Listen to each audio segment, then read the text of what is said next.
Welcome to the Anxiety at Work podcast. I'm Chester Elton, and this is my co-author and dear friend, Adrian Gostick. We hope the time you're going to spend with us will help remove the stigma of anxiety and mental health in the workplace and your personal life. We invite experts from the world of work and life to give us ideas and, most importantly, tools to deal with anxiety.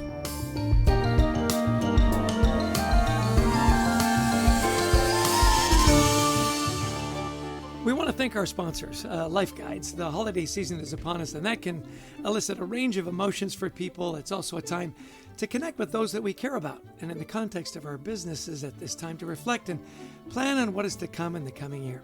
With this in mind, our wonderful sponsor, Life Guides, is offering a holiday special for leaders to ensure their executive teams have the resources they need in and outside the workplace. You can offer this amazing platform and unlimited support for up to 50 people for just $3,000. Reach out today for the support of your culture and in this caring season. Go to the link, and the link is lifeguides.com/schedule a demo. And then in the checkout, type in Holiday Guides 50. Now, Life Guides provides you with a life guide to walk through the day-to-day stressors for you and for your executives. It really is a fabulous program. So take advantage of this for only $3,000 for up to 50 people. All you got to do is type in Holiday Guides 50. Over to you, Adrian. And we also want to thank our sponsor, Go Happy Hub. Go Happy Hub is the most inclusive and timely way to communicate directly with your frontline employees and your candidates, and they have more than 95% plus open rates. Why? Because they're using text. So with Go Happy Hub, you can send text messages directly from corporate, enable permissions for your frontline leaders to communicate with their teams. They can send notes of gratitude, logistical updates, LTOs, new hire introductions, etc. Easily, you can get the right message to the right people with simple segmentation by location, job type, etc. And now, if you tell them Adrian sent you, you get 60 days free trial. You gotta love that. That's Go Happy Hub. Should I be offended that they don't say and or Chester? Yeah, it's always, mention Adrian. Yeah, I would. I think I'm going to take that personally. Hey, our guest today is our new friend, Erika Ferszt. Erika is founder of Moodally, which offers science-backed mood management solutions for the workplace that help improve employee performance and well-being while reducing burnout. She has a master's degree in behavioral and organizational psychology from London Metropolitan University, and prior to forming Moodally, spent 20 years in advertising. Hey, so did I. So we've got more in common than I thought, Erika. Most notably, she was the global advertising, media, and digital director at Ray-Ban, some of the world's greatest sunglasses, without a doubt. Well, listen, welcome to the show, Erika. We're delighted to have you here. Thank you so much for having me. It's an honor. Hey, we are delighted to chat with you today. We're fascinated by your background, Erika. So accomplished. And then as you write about, you say, for background for everybody else, in 2015, you were hospitalized after suffering from stress-related vision loss. You became interested in studying the impacts of burnout on employees. In fact, you even did grad studies in neuroscience, the neuroscience of mental health. So can you walk us through this career pivot you went through and how you got to this place where you're helping others now with their wellness? Sure, I'd love to. And actually, it's funny because if you had told me in 2015 that I would be doing what I'm doing now, I would have told you you're insane. So, I have to absolutely embrace and call out the wonder that is life sometimes. And how actually something that was really frightening and unsettling ended up actually being a really pivotal moment in my life and in my own development. And so basically what happened is I woke up one morning and I couldn't see out of my right eye. And the thing is, I also want to underline this because I loved my job. I adored my job. I adored my team, my bosses. I was working on the best brand in the world, making beautiful things. So, burnout is definitely something that hits people who are unhappy with their jobs or maybe feel stifled. But it can also happen to people who are loving their jobs and really enjoying it. So I had woken up this morning and I couldn't see out of my right eye, and I was going to a meeting with a whole bunch of lawyers where we had to read this contract, and they looked at me so funny because I kept covering my eye to see, like, could I see or not see? And, it looked like I was kind of like making fun of the meeting, but I really I couldn't figure out what was going on. So I went to the hospital. They checked me in. They did every test in the book. I felt like I was on an episode of House MD. And at the end of the day, they were like, you are in perfect health.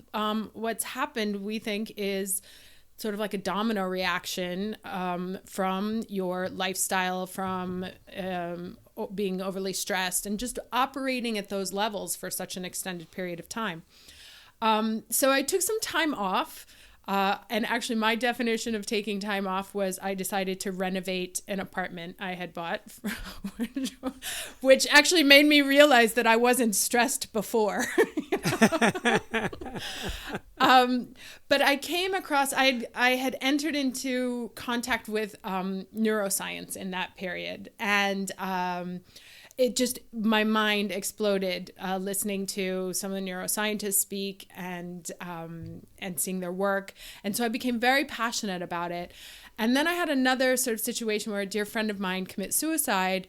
And one of the things that he mentioned in his letter was that, he never felt really comfortable about talking about this stuff with anybody. And he was in a creative field and someone who was relatively famous. And so it was kind of like people in my position aren't allowed to feel weak, aren't allowed to have problems. And when they do, they don't have anywhere to go.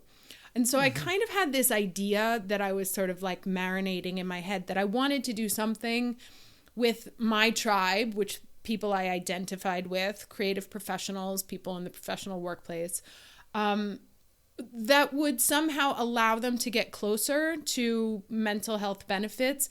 However, sort of going around circumventing some of the hot buttons that would keep them away, because we know a lot of people can still feel stigma around the word mental health or therapy, or even stress makes some people feel like, no, I'm fine, I'm strong. So I got an invitation for this program to join the postgrad program at King's College on neuroscience and psychology of mental health. And I had no idea what I was going to do with it, but I knew I had to take the class or take the program. So I signed up, and that's when I sort of came across the neuroscientific dynamics of stress and how stress causes, or how it's caused, what it does to your body, and what all the mechanisms are.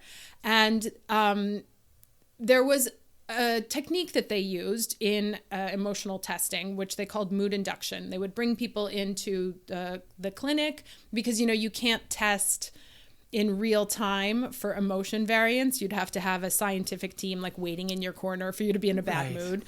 Right. So they bring you in, they give you these mood inductions, which would either put you in a bad mood, put you in a great mood, put you in a sad mood or a calm mood. They'd run their tests, and then they would return you to normal, so to speak, and then they would compile the information. And I said, okay, well, if you can do that in a clinical setting, why can't you do that in real life? It's emotion manipulation on command. That sounds like a solution, ultimately. And I did some digging into what this mood induction was, and it turns out it was like creative materials, basically. And I was reading it, and I said, okay, well, I have 20 years of award-winning experience in making creative materials. I now have the science that I understand the dynamics of how stress works.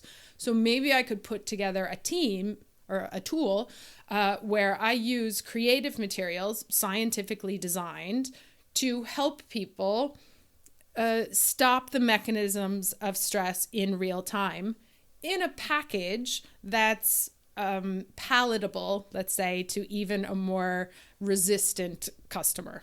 And that's where Moodally was born. And then from there, I love to teach and I love to speak because it's actually so important to learn about the dynamics. So I add on also, I do a lot of guest speaking for companies at their programs and stuff, and even coaching one-on-one. So it's kind of a suite of solutions, as I say. That's amazing. The thing that you just said that I thought was so interesting is, so often when we think about burnout and when we think about being overwhelmed, it's because we hate our jobs. Yeah. You immediately go to the negative. I really like the fact that you said, no, I loved my job. In fact, I loved it so much, I went blind in my right eye. I mean, yes. It's just, it was the job that you loved was literally killing you. Yeah.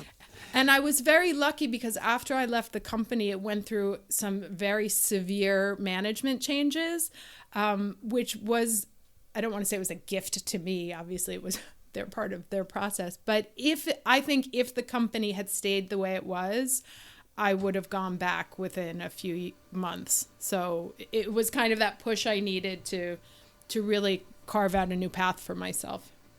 Well, Yeah. what's a miracle too is that the doctors that were treating you actually knew what this was, because we hear so many times that they just don't know, or they make a misdiagnosis. Yeah. Well, it was funny because they actually said it to me almost like a joke. You know, they're like, "Well, there's nothing wrong with you, so it must be stress." Yeah. I don't know if I'm in with my doctor and I'm going through all this trauma that I'd want them to joke about my condition. I mean, I guess it beats crying, right? Laughing is better than crying, which brings us to our next question, by the way. You've written lately about this idea of toxic positivity, not two words that you normally would put together, and yet through the pandemic, we've been hearing more and more about it. Can you walk us through the concept of how we might react when we find ourselves in the toxic positivity trap? Is it positivity or productivity? Toxic positivity is what I've got in my notes. Okay. So maybe productivity. No, toxic productivity. Oh, well, hang on. Let's we go back and we'll make sure we know this. I can answer both because I just wrote an article on toxic productivity. But why don't I answer both? Let's do. Okay, which one would you rather do? And we can go and edit this. Well, productivity? Toxic productivity is more in line with the stress mechanism. Toxic positivity is the idea that being happy is a pressure in and of itself. So that's where we were going, but let's go to your expertise. No. Yeah. I'm happy. I read it as productivity, but that may just have been my bad. Well, you got that bad eye. So Indeed. Talk about seeing what you want to see. No, I can talk about toxic positivity. That's fine. Okay, so do we want to lead in again? We'll do an edit here. Yeah, go ahead. Sure. It leads us into our next question, which is you've been writing lately and a lot of talk in the pandemic about toxic positivity. It's an idea that's emerged, and can you walk us through the concept of how we might react when we find ourselves in that toxic positivity trap?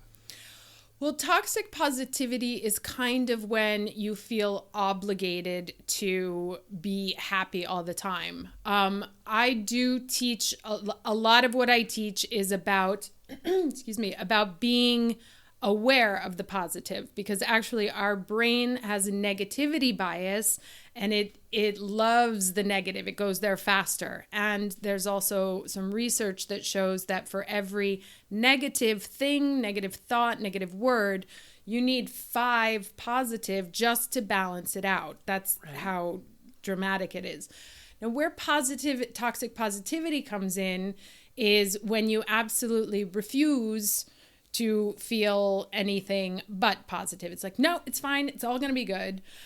Which, to be perfectly honest, from a neuroscientific point of view, works.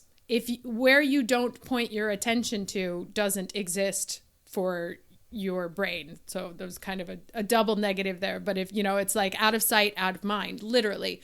So if you refuse to get upset about something, you don't get upset about it. Now, I personally don't believe this is a healthy state of being. And so I espouse more of a situation of emotional resilience, where you're able to accept when the negative comes, because it always will. But you're able to then navigate out of that, which is sort of the healthier way to respond to it, as opposed to just being like, no, I'm going to be fine. I'm going to be happy. We're going to enjoy this. Yeah. Can I jump in just really quick? Do you think this is what happened to your friend that ended up taking his life? Is that he got caught in that positivity trap, that he couldn't admit or talk to people about being sad or struggling? Can that be a really dangerous downside to the positivity trap? Well, he did, because he was a very successful photographer, and he was part of kind of like a high fashion group, and he didn't love it. There was also some situations where he came from a specific religious background. He was homosexual. So there were all sorts of identity questions, not feeling accepted with the community in which he found himself, even in the community that he chose, which was, sort of the creative fashion. So I there was definitely a veneer of having to put on a mask with his family, put on a mask with his professional group, so constantly sort of a disengagement between who he felt himself to be and who he was playing in the world, which I think he just got very tired of. I mean, he spoke of just being exhausted of the weight of having to act all the time. And when we have to hide who we are, there's very few things that are more stressful, more anxiety-inducing. So let's turn to the positive of you. You actually write a lot about creating good habits. In our book, Anxiety at Work, we talk about this. So can you give us a few reasons why it's important to create good habits with our wellness, and maybe give us some examples of how we go about this? Absolutely. And actually, I can give you the one greatest reason why you should have positive habits is that whatever behavior you repeat, whether it's motoric, like walking, running, whatever, food, behavioral responses, the brain rewires itself to make those behaviors automatic, because it wants to automate as much of your day as possible so that you are alert for new threats coming in. This is our brain's job, is to make sure that at the end of the day, we're alive. It doesn't actually care if you're happy or not happy. That's not its job. You're just supposed to be breathing by the time you get to bed. And so it tries to automate all of our behaviors. And so you can automate negative behaviors or you can automate positive behaviors. When I discovered that was probably the most life-changing piece of information I came across. And one of the things that it's like, it'll be my thing you need to, what's your one takeaway? That's it. Some of the good behaviors you want to have. One thing I think of that I know a lot of people deal with is obviously sleep is one of the most important things to feeling well, having your brain properly rested. It affects your mood. It affects everything. If you don't sleep well, your whole life is impacted. But we tend to have this very bad habit of taking our phones to bed with us. And doing a last check of, it's like, I did all my work. Let me just spend 20 minutes on Instagram or check out some reels or check out that video. And what this does is it sends your brain completely mixed messages, because on one hand, your brain's like, oh, okay, we're powering down. It's bedtime. And on the other hand, you're stimulating your brain, with the blue light from the phone, but also because you're looking at new things. So your brain's like, oh, okay, so we're not sleepy anymore. And then it's like you enter into that black hole of the phone where you mean to spend 10 minutes and then it's an hour and a half later. I recently discovered Reels on Instagram, right? And the first few days is like, where did my life go? You just keep going and going and going. And I thought it was 5 minutes and it had been 90. So one of the key things that I would say to people is do not let your phone anywhere near your bedtime routine, and definitely not in the bed with you. Like as soon as you hit that, it needs to be off and set for the morning. Yeah, boy, I can really relate to that sleep thing. And the danger with your phone is it's your alarm clock. Right? Yes. So you do have it next to you. So anyway, I feel schooled on that, Erika. Thank you very much. Sorry. I changed my sleep habits tonight. I didn't mean to see you that much. Yeah, there you go. Anyway, where can we find more about your work? Where do people go to find you and find more about this amazing work you're doing? You can find me at my website, which is www.moodally.com, or I'm on LinkedIn. I publish frequently there, do a lot of writing and posts. Right now we're talking about holiday stress. Or on Instagram at moodally.wellness. Excellent. We'll put that in the show notes as well.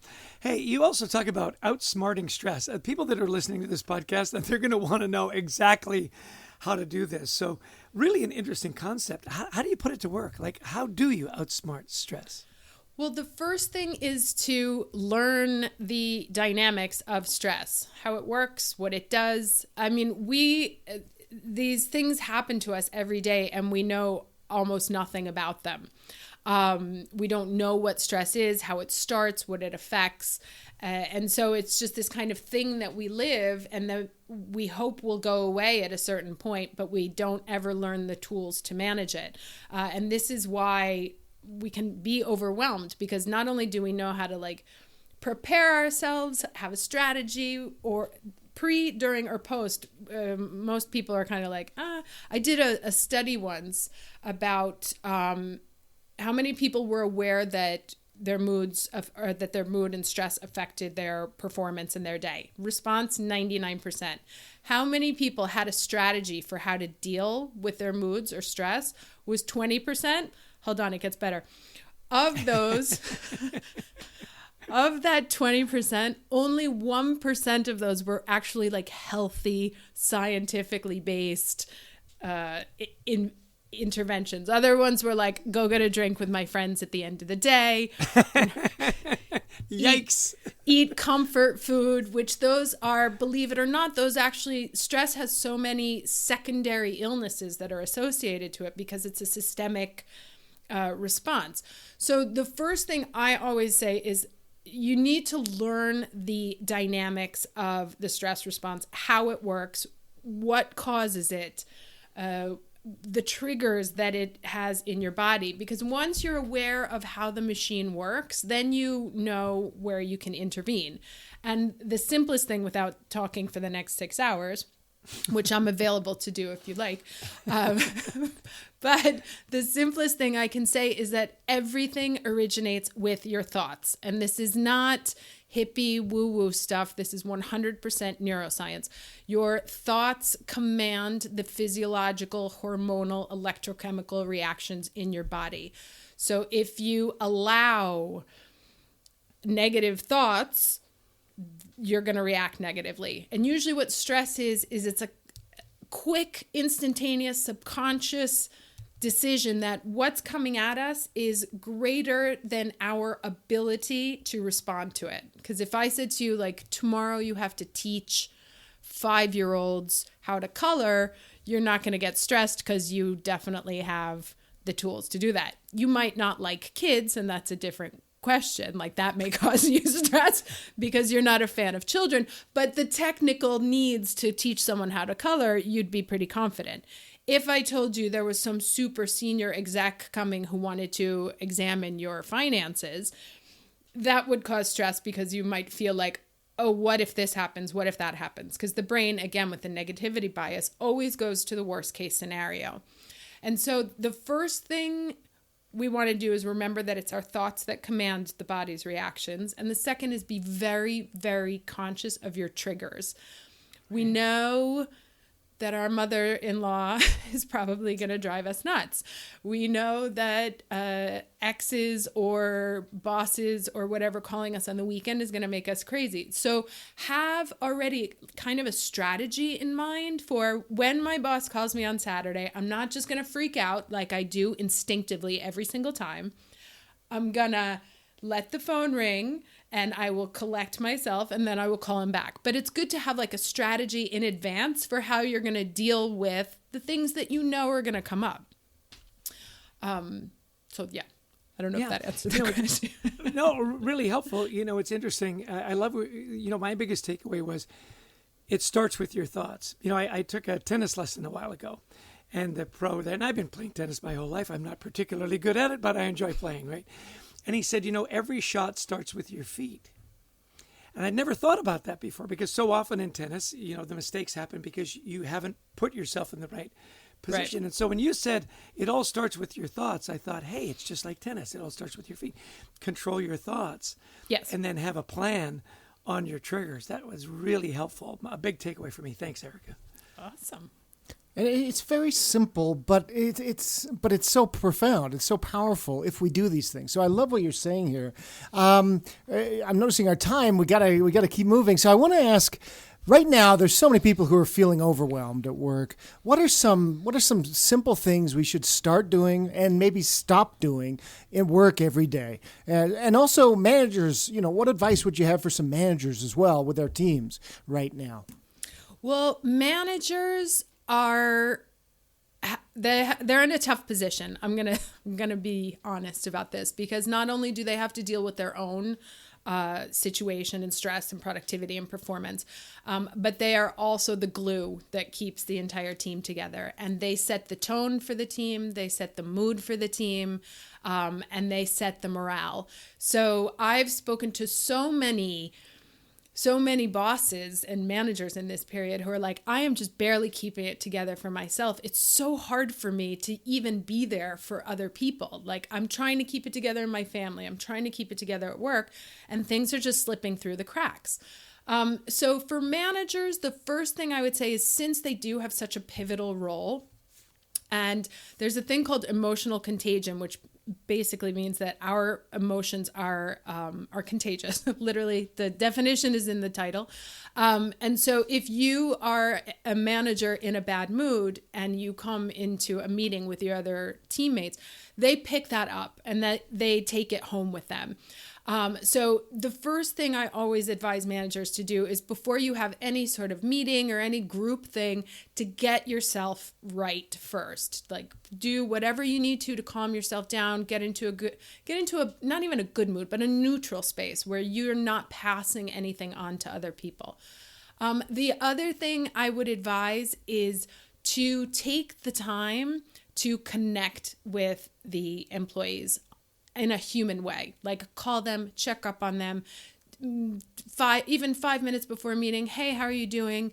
How's your family? Are you guys holding up? You feeling stressed about this? Like, give that space, because there's so much research that shows that when the employees feel like they're seen, respected, considered, and supported by their manager, that their performance skyrockets. So really be there on a human level. And it's also okay to be honest. You know, if you don't know the answer, you don't have to pretend and be like, yeah, no, everything's going to be fine, because then it's worse, because there's no trust there. And you don't want to erode that psychological contract between you and your employees. So feel free to be honest, check in on them as human beings, and make sure that you are nice and centered and able to weather whatever comes at you. And so that's what I would say for the managers. For employees themselves, assuming we're talking from a work from home situation, because I don't know where everybody is, the first thing I would say is walk away from your computer at least once an hour. Close your eyes, look at something else, look out the window. Don't look at your phone, because you need to stop looking at sensory information. We have this thing called nonverbal overload. It was coined by Stanford University a few months ago, which is what basically the Zoom fatigue is that you spend so much time staring at the face, and our body or our brain is used to having an entire universe of stimulus come at us. So we'll have a meeting and maybe I'll look at you for a minute. I'll look over there. I'll look over there. So I have distractors, and the fact of keeping the face so focused on a tiny little screen for 8 hours a day is really draining our brain, because it's working overtime to get the same amount of information that it did when we had our entire universe. So step away from the computer, look at the world, look elsewhere, walk outside, because oxygen, I know it sounds stupid, but oxygen is like an eraser for the blackboard. It gets your cells moving, and it just also kind of grounds you into the here and now. I always have like a little playlist, like I'll put on some music in between my meetings, just something that, you know, is, especially today I've had one of those days where the universe is sort of conspiring to test my emotional resilience. And what I do is I make sure I have like my songs there, and I just put them on and then come back. But those are just kind of like 3 really quick, easy things. Excellent. You know, we're always interested in self-care, you know, for successful people like you and what you've gone through. So just can you give us one, two or three things real quick that you do in your daily regimen that keeps you on track? I mean, you've talked about the sleep thing already. Are there meditation? Are there a couple things that you find are your go-to things to keep yourself on track? Okay. I personally was not successful with meditation. I'm one of those. I'm with you on that. I do this little meditation every morning, and I've been doing it for almost a year, and I'm terrible at it. I mean, I keep at it because it does calm me down a little bit. But there's meditation, and then there's meditation. So thank you for giving me permission. Your mind wanders, Chester? Come on. I know you Impossible. Find that hard to believe. A monkey mind, they say. Anyway. Yes, it is the monkey mind, but it is also, there's also evidence that people who don't do well or who are not comfortable doing meditation, it can actually make you more stressed because it's like another thing you're not doing well, right? You're not good at. Yeah. A reminder, right? Yeah. Exactly. And actually what I do is, and this sounds, my friends think I'm absolutely insane, but whenever I feel like I'm getting too much, like I've been working too much, I will organize a dinner with my friends and I will take an entire day where I just cook. And for me, that's my meditation because I don't think about anything else other than what I'm doing. I put some music on in the background, but I'm focused on the food. I'm thinking about plates, like what am I going to do for this thing that's going to happen just tomorrow, as opposed to where is my business going to be 6 months from now, or how do I solve the problem of stress in the universe? It's like, is the ground beef ready? So it's like one of those things that lets you stay in the present moment, clears my mind. So I do a lot of cooking or baking and stuff like that. And it's great because my friends love it because they come over, they take food. And then I can't eat it because I'm always on a diet. So that I'm like, come over, get the food, take it home with you. So that's one. The other thing I do is I pay tremendous attention to my body. And this for me is a new thing because I never paid attention to my body when I was working. I was just kind of like, it's going to be there for me all the time. And that's not true. So now it's like, if I have something, I'm like, okay, what's going on? Like, why is that happening? Or like, what's it trying to tell me? Or am I too tired? Do I need to dial back today? Do I need to work from my bed instead of jumping out of bed and doing 100 things, So I really pay attention to my energy levels, and to just how I'm feeling in general. And I try to really respect what my body is trying to communicate with me. And then music, just I have, that's my go-to. I can't speak highly enough. Although I got my Spotify Wrapped and it was so embarrassing that I couldn't even publish it. So somewhere over the last 47 years of my life, I turned into an 11-year-old tween. I was thinking, what's embarrassing? Like you doing Barry Manilow? I mean, what's embarrassing? I love Barry Manilow. I would never be embarrassed. No. We all love Barry. That's great. Hey, this has been such a great conversation, Erika. It's been great getting to know you. I think we've got a little hint here, but what takeaway would you want our listeners to leave with today? Yeah, the one big thing. What is it? Can I make two? They'll be fast. The first, no, just one. Talk about stress-inducing. Yes, you can have two. Yeah. The first is, we actually said it before, that stress is actually much easier to manage than we think, but it requires tools and discipline. So it is not this giant amorphous thing, monster that's unbeatable. It is 100% beatable and 100% manageable. You just have to learn the dynamics, get some good strategies in there, and be disciplined about enacting them. And then, of course, as I said before, remember that every behavior you repeat, your brain is wiring itself to make you repeat that behavior automatically. So choose your behaviors wisely. Excellent. Well, her name is Erika Ferszt. She is the founder of Moodally. Follow her on LinkedIn. Check out her websites. Been tremendous to have you with us on the show today. Such great information, such a great spirit. And by the way, we didn't even mention that you speak fluent Italian. I do. So yes. There you have it. Take care. Thanks so much for being on the show, Erika. Thank you, guys.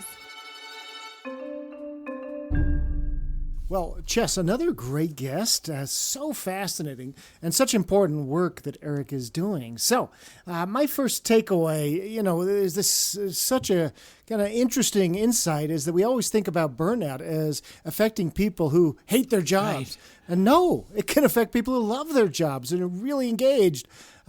Stress can be a killer. Yeah, and the fact that she went blind, I mean, I did love that there was a certain sense of humor about Erika. It's the old idea, I can laugh or I can cry. Laughing's better. It's a very serious subject, and yet, she talks about controlling your emotions and your thoughts, and don't let your thoughts take you down that terrible track, that can lead actually to self-harm, like what happened with her friend. So I love that she could kind of step back and make a little fun of herself in a very healthy way to help control her thoughts. Isn't it interesting that it all starts with your thoughts? It does. And so this comes into the idea of there's good and bad with this. We want to rewire our brains for positive behavior, to think more positive things. And yet we also talked about this idea of toxic, there we go, positivity, which I'll now say with vowels. And the idea is that sometimes we can push it too far, right? Where I don't want to even think about a negative thing. And we need to. We need to process tough things that are going on in our lives. But we also have to create these pathways in our minds that are more positive. It's a delicate balance. Yeah, I think where your mind went with that one, Adrian, is that toxic positivity can be a pox on your house. See what I did there? You're usually the wordsmith. Yeah. I do I really appreciated her insights on managers. That what was the phrase she used? That the managers are an emotional contagion. That if you come into a meeting with a bad mood or a bad attitude, everybody picks on that immediately. So to take a deep breath, get yourself right so that you're not that negative contagion. And there is a balance there, right? Because you don't want to be phony. You don't want to be fake. Yeah. At the same time, you don't want to be that negative contagion. And so, take that deep breath, take a minute to get yourself right. I thought was great advice. And another bit of advice, we all have triggers. Now, do we know them? Are we conscious of those triggers? I loved her stats and I think this has got to be true. 99% of us know that stress affects our work. We all know that. But only 20% of people have a strategy to deal with it.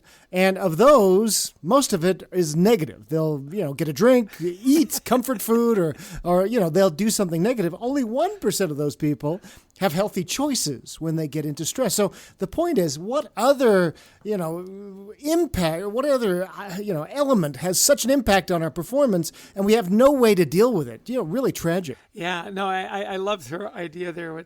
When has it ever been a good idea when you have something really stressful, really anxious, that you load up on alcohol? And yet that's what so many people do. Let's go for a drink. Let's binge eat, and so on. Only 1% had a strategy. The last thing I loved was her healthy habits. Where she said, I like to cook and to bake for my friends, to be of service to someone else. I also love the fact she said, and I'm constantly on a diet, so I tell them, take all the food away. I enjoy it vicariously. Yeah. I love that she's identified that when she needs a break, it's just, and she becomes a tasker. You and I wrote about this in our book, Anxiety at Work, that what's the next task? I'm not worried about my business 6 months from now. I'm just worried, is the ground beef ready? Is the cake ready, right? And I love it. Sometimes we say, you're stressed. You should do this. You should learn to cycle because I've done that. Well, I hate cycling, whatever it is. And so the nice thing is, you're exactly right. She found something that works for her. And that's what we have to do to deal with these triggers in our lives. We have to find the things that really work for us. It doesn't matter if anybody else thinks they're silly or they're bad for our diet. It doesn't matter. You find the things that work for you. So anyway, we want to thank everybody. Well, first off, Erika Ferszt for tuning in with us today and helping. For all of you who have listened and downloaded the podcast, to our amazing producer, Brent Klein, to Christy Lawrence, who helps us find such amazing guests. Chess, we also want to thank our amazing sponsors. Yeah, our sponsors, Life Guides. Life Guides is this incredible service that gives you a guide to take you through the day-to-day stressors in life. Somebody that's gone through the same things you've gone through. Well, there's a wonderful holiday offer because the holiday season really is stressful. So they've got a wonderful offer for your executives for support with your personal life guide for up to 50 people for just $3,000. Think about that. Your executives, we just talked about it with Erika Ferszt. Get them right first so that they're not a negative contagion. Well, all you've got to do is go to lifeguides.com/schedule a demo. And when you do the checkout, you just put in Holiday Guides 50. Holiday Guides 50, and you get that discount. It's a wonderful offer. It is. We also want to thank our sponsor, Go Happy Hub, which is the most inclusive and timely way to communicate and engage directly with your frontline employees, your candidates, with 95% plus open rates. And now, if you tell Go Happy Hub that Adrian sent you, you get 60 days free. Can't beat that. Give it a try. It really is an amazing service. That's Go Happy Hub. Hey, by the way, thank you so much for your time. You know, you can spend your time doing a lot of things, and we're just honored that you would spend it with us. Download the podcast, share it with friends. If you've got somebody that's suffering from anxiety and can be helped by our podcast, we'd love for you to do that as well. And we've got a wonderful online community, WeThriveTogether.global, where we talk about we create a safe place to talk about anxiety in the workplace. Well, with all that said, thank you so much for your time. Thank you, Adrian, for being an amazing co-host. Erika Ferszt for being an amazing guest. I'll leave it to you to wrap up, Adrian. Well, we want to wish you nothing but the best of mental health this week. Thank you, everybody, for tuning in, and we'll talk to you next week. Take care and be well.